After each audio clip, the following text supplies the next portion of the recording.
But would anyone believe it? After all, he was an atheist professor, a man who had spent decades ridiculing belief. He had scoffed at spiritual people, debated religion with scorn, and built a life upon the solid, observable ground of reason.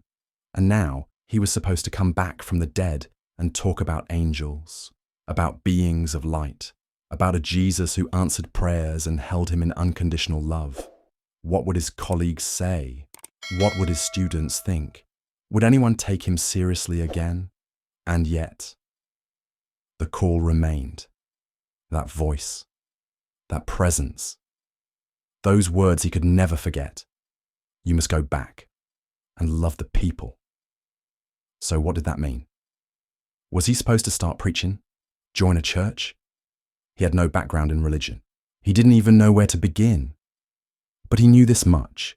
He had been given a choice, not during the experience, but now, in its aftermath, to either return to his old life, pretend it was all a hallucination, and push it down into the depths of his memory, or to live the rest of his days honoring what he had seen.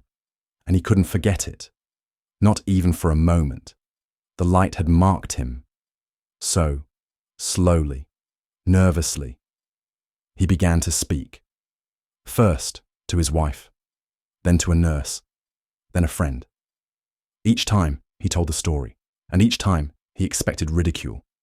But what he found instead was curiosity, quiet tears, long silences, people asking questions they'd never dared to speak out loud. Do you really think there's something after this? Did it feel like love? What did they say about God?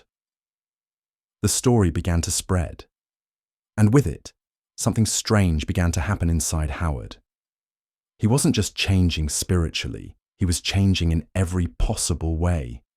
His temper, which had once been legendary, faded. His ego, once the driving force behind every achievement, seemed irrelevant.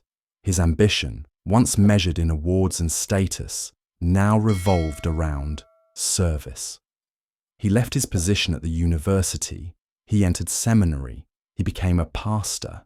Howard Storm, once a man who laughed at believers, now stood in front of congregations talking about heaven, light, and love.